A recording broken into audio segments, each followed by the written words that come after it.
네, 저희 잠깐 휴식 시간 가지고 이제 2부 시간 시작할 예정입니다. 아까 제가 시작하기 전에 너무 긴장을 해서 빠뜨렸는데 오늘 저희 현장에 수어통역과 문자통역으로 수고해주고 계시는 분들이 계시거든요. 그래서 잠깐 소개해드리겠습니다. 금일 수어통역은 김동호, 신한희 수어통역사님이 수고해주고 계시고요. 문자통역에는 이시은 문자통역사님이 수고해주고 계십니다. 모두 박수로 격려해 주시면 좋을 것 같습니다. 네, 2부는 저희가 어떤 기술을 통한 장애예술의 새로운 창작 가능성이라는 주제로 이야기를 하고 있고요. 1부 내용이 너무 좋았는데 또 2부에 대한 어떤 실마리들이 의도치 않게 이렇게 던져진 것 같아서 너무 개인적으로 좀 소름이 끼쳤습니다. 그래서 2부 시작은 우리 시각예술 작가이시면서 동시에 인공지능과 뇌과학 분야 공학 박사이신 과학기술연합대학원 대학교의 윤장우 선생님을 모셨습니다. 그래서 발표 시작하실 때 우리 모두 큰 박수로 맞아주시면 감사하겠습니다.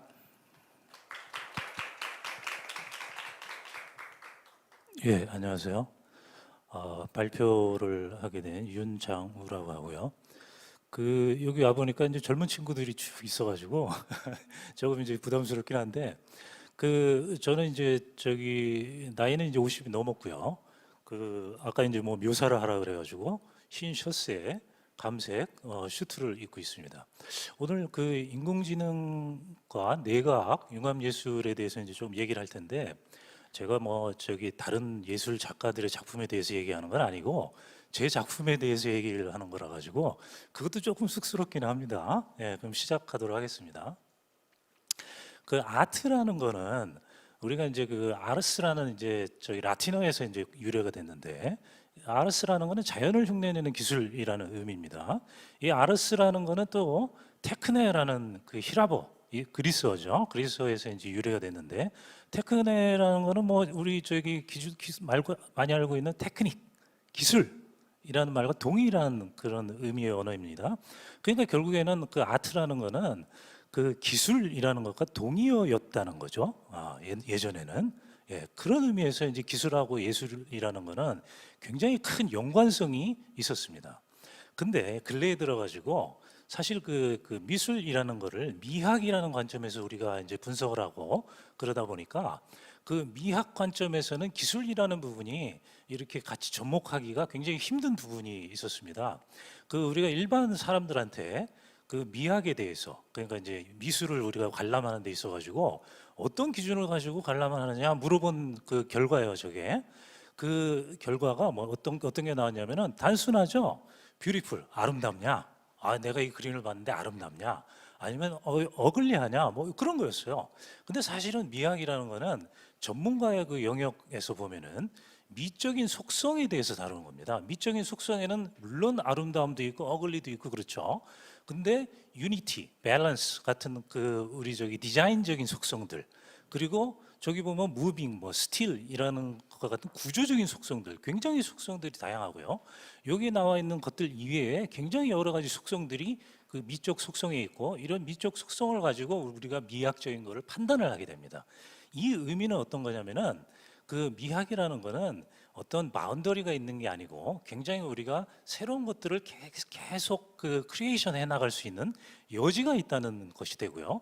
우리가 미술의 역사, 히스토리를 보면은 사조들 잘 기억하는 사람들을 보면은 연관 기억법을 많이 씁니다. 그래서 저기 보면은 개가 있으면은 개 중에 종류의 진돗개가 있고 진돗개는 충성심을 가지고 있고 그리고 개는 늑대하고 같은 종류의 거고 그리고 개의 파피스는 이제 강아지고 뭐 이런 식의 이제 연관 기억법을 쓰는데 이 연관 기억법을 쓰면 굉장히 기억하기가 이제 쉽거든요.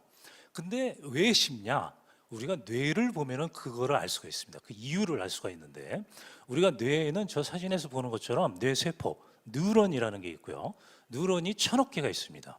그리고 이 뉴런들이 굉장히 1000억 개가 서로 연결되어 있는 것들, 연결을 우리가 시냅스라고 하는데 이 시냅스가 거의 200조 가까이 있습니다. 뉴런 하나에 거의 20만 개에서 거의 뭐 100만 개까지 연결이 있는데 뇌에는요, 놀랍게도요, 이 뇌세포하고 뉴런밖에 없어요. 다른 거는 아무것도 없습니다. 예.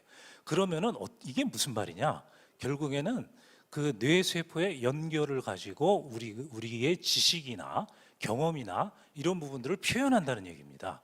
그러면은 그 실제 이거 실험을 한 결과인데요. 실험을 해보니까 우리가 어떤 새로운 것을 듣고 우리가 어떤 새로운 것을 보고 했을 때 우리 뇌세포에 어떤 변화가 일어나는지를 봤는데 뇌의 그 뇌세포의 다른 곳과 연결되는 부분을 시냅스라 그랬죠. 새로운 시냅스가 자라나거나 시냅스의 크기가 커지는 그런 피지컬한 현상들이 나타난다고 합니다. 우리가 새로운 걸 봤을 때요. 물론 바로 뭐 0.1초 만에 나타나는 건 아니고요. 우리가 어떤 거를 배울 때 반복 학습이 필요하잖아요. 굉장히 많이 이렇게 시간이 좀 필요하긴 해요. 하지만 우리가 어떤 새로운 것을 봤을 때 그 나타나는 현상은 관념적인 거, 피상적인 것이 아니라 뉴로피지올로지컬 체인지다. 피지컬한 체인지가 나타나는 거예요. 우리가 내가 보지 못한 어떤 그림들, 내가 그 그림을 전혀 내 평생에 보지 못하는데 처음 딱 봤을 때 그때 나오는 충격을 우리는 느끼죠. 그 충격이라는 거는 그런 시냅스들이 자라나는 거란 얘기입니다. 그 얘기는 뭐냐면은 아트, 내가 새로운 것을 만들고 새로운 것을 볼 때 그런 충격을 느끼는 거, 그게 놀라움이라는 거예요. 그래서 art is astonishing. 뇌과학적 관점에서 그렇게 저는 정의를 합니다. 그 이제 그런 관점에서 보면은 우리가 그림이라는 거를 우리가 그림 하나를 이렇게 볼 때 그림이 그 구성되는 요소들이 있습니다. 그래서 저는 이제 세 가지라고 그걸 얘기를 하는데요. 첫 번째는 테크닉, 그 기술적인 관점. 그 이제 그 도구 뭐 이런 것들이 거기 이제 속하죠. 도구라는 거는 보면은 이제 그림을 그릴 때 우리가 붓이 필요하고 유화, 물감이 필요하고 이렇죠. 그 미디어 아트 같은 경우는 컴퓨터가 도구가 되죠. 게이밍 같은 경우에는 게임 프로그램이 도구가 되죠. 그런 거죠. 그런 도구, 테크닉적인 그 부분이 요소가 이제 한 30% 있고요. 그다음 이제 개념이 있습니다. 개념, 컨셉이 한 30% 정도 있습니다. 이 컨셉은 뭐냐면은 내가 이 그림을 왜 그리느냐라는 거죠. 아까 말씀드린 도구는 그림을 어떻게 그렸느냐라는 것을 나타내는 거고요. 그 우리가 그림을 그리는데 아무 의미 없이 그리는 건 없어요. 그림에 내가 이걸 왜 그리느냐는 의미가 있는데 그걸 이제 개념이라고 합니다. 또 하나 요소는 우리가 이제 그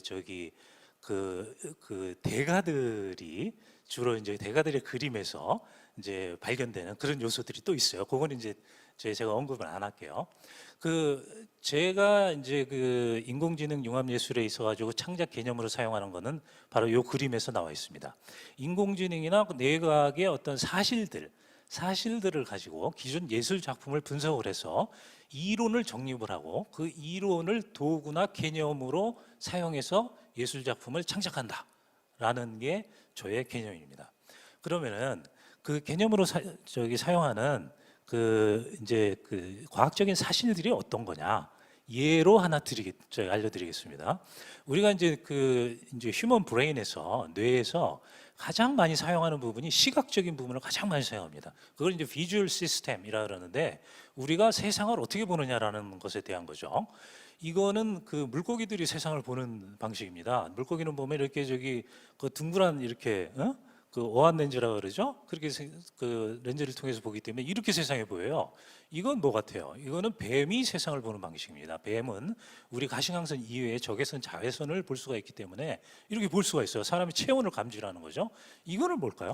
이거는 사람이 세상을 보는 이 화면이에요. 이렇지 않은데? 되게 신기하죠? 저기 보면 검은 점도 있죠? 저게 맹점이에요. 맹점이고 막 나뭇가지처럼 이렇게 막 실제 나뭇가지는 아닌데 밑에 뭐 나뭇가지처럼 있는 게 있죠? 그게 뭐냐면 핏줄이에요. 눈에 보이는 핏줄이에요. 실제 그런 것들이 그 보이는 거죠. 보이는 건데 실제 우리는 그게 보이지 않죠? 뇌에서 그런 것들을 다 찌워버리기 때문에요. 찌우고 실제 그 맑은 화면만 만들기 때문에 그런 거죠. 그게 무슨 의미냐면은 내가 보는 세상은 사실은 실제 세상이 아니란 얘기예요. 뇌가 만들어내는 세상이란 얘기예요. 그러면 뇌가 이런 이미지들을 어떻게 만들어내느냐?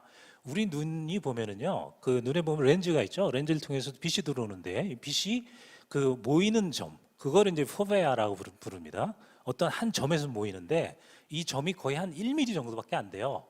이제 이 포베아라는 부분은 이렇게 오목하게 이렇게 돼 있어요. 평평하게 돼 있는 게 아니에요. 오목하게 돼 있어요. 거기에 뭐가 있느냐? 시각 세포들이 있어요. 시각 세포들이 이렇게 생겼어요. 막 점점점점 이렇게 박혀 있죠. 그 시각 세포들이 두 가지 종류가 있어요. 그 흑백을 보는 라드셀하고 칼라를 보는 컨셀이라는 게 있는데 컨셀은 또 세 가지 종류로 나눠놨는데요. 빨간색을 보는 세포, 초록색을 보는 세포, 그 다음에 청색을 보는 세포, 세 가지 세포로 나눕니다. 이 세포들이 이렇게 보면 이런 식으로 생겼어요. 근데 여러분 요걸 보면서 좀 특이한 거를 느끼지 않는가요? 예, 빨간색이 많죠. 빨간색 세포가 많죠. 빨간색 세포가 60%예요. 그리고 초록색을 보는 세포가 한 40%, 청색을 보는 세포는 1% 미만이에요. 1% 미만이에요. 이게 과학적인 사실이에요. 이 과학적인 사실을 가지고 이제 제가 창작을 해낸 작품이 이제 이 작품이에요. 작품의 이름이 이제 원초적 감성인데, 저는 이제 이런 세포의 그 구성 비율이 왜 이렇게 생겼느냐라는 거를 이제 좀 연구를 했죠. 연구를 해보니까 우리가 유전적으로 진화적으로 그 원시 시대부터 쭉 자라나온 기원 때문에 그래요. 어떤 그 환경적인 요인 때문에 이런 그 이제 비율이 생겼다는 거예요. 근데 이제 이게 결과적으로 보면은 낮에 우리가 볼 수 있는 색들이 이런 붉은색 계통이죠. 낮에 볼 수 있는 계통이 붉은색 계통인데, 이 붉은색 계통을 우리가 보면은 우리 시각적인 세포들이 어떻게 느끼냐면은 시각 세포의 100%의 세포 중에서 60%의 세포들이 발화를 해요. 내가 왜 발화라는 표현을 쓰냐면은 우리 시각 세포가 빛을 보면은 시각 세포가 하는 역할은 뭐냐면은 이거를 전기 신호로 바꿔가지고 뇌로 전달을 하는 역할을 해요. 전기 신호는 막 이렇게 스파크가 튀는 거죠. 그래서 이제 발화라는 표현을 써요. 우리가 붉은색이나 노란색에서 붉은색을 볼 때는 우리 눈의 60% 이상의 시신경들이 막 활동을 하기 때문에 작품의 이름이 완전 발화, 풀 이그니션이라고 제가 이제 이름을 지었고요. 우리가 이제 이건 낮에 보는 색이기 때문에 그래요. 밤에 우리가 보는 색들이 어떤 건가요? 밤에 막 붉은색 보이고 막 노란색 보이고 이러지는 않죠. 밤에는 청색 계통이 이제 보이죠. 주로 이제 밤하늘을 보면은 암청색의 이런 색의 계통들이 보이는데, 실제 뭐 화면은 잘 보이지 않는데 크게 보면은 가까이서 실제 작품들을 보면은 중간중간에 막 저런 붉은색, 초록색 이런 색들이 중간중간 보이는데, 하여튼 밤에는 우리 청색 계통의 색들이 보여요. 이 밤에 청색 계통의 색을 볼 때는 우리 시신경에 몇 프로가 활동하겠어요? 아까 청색이 몇 프로가 있다고 그랬죠? 1%가 있다고 그랬죠. 1%가 있기 때문에 저는 그걸 이제 쉼이라고 표현한 거예요. 쉼. silence라고 표현해야 되는데, 이게 사일런스보다 더 극단적인 어떤 그 쉼이기 때문에 tranquility, 아주 정막이라고 이제 표현한 거예요. 그 다음에 이제 요 작품은 뭐냐면은 우리가 이제 그 밤하늘을 딱 보고 있으면은 밤하늘에 별이 있잖아요. 별을 이제 우리가 한참 이렇게 한 10분 동안 보고 있으면은 별이 점점 밝아져요. 그리고 내 마음에 별을 동경하는 어떤 그런 것들이 있기 때문에 별이 갑자기 별빛이 막 밝아지면서 그게 나한테 확 다가와요. 그 황홀한 순간을 표현한 게 이 작품이에요. 그래서 이제 그런 어떤 과학적인 개념을 가지고 이런 부분들을 원초적 감성이라는 관점에서 이제 만든 작품이고요.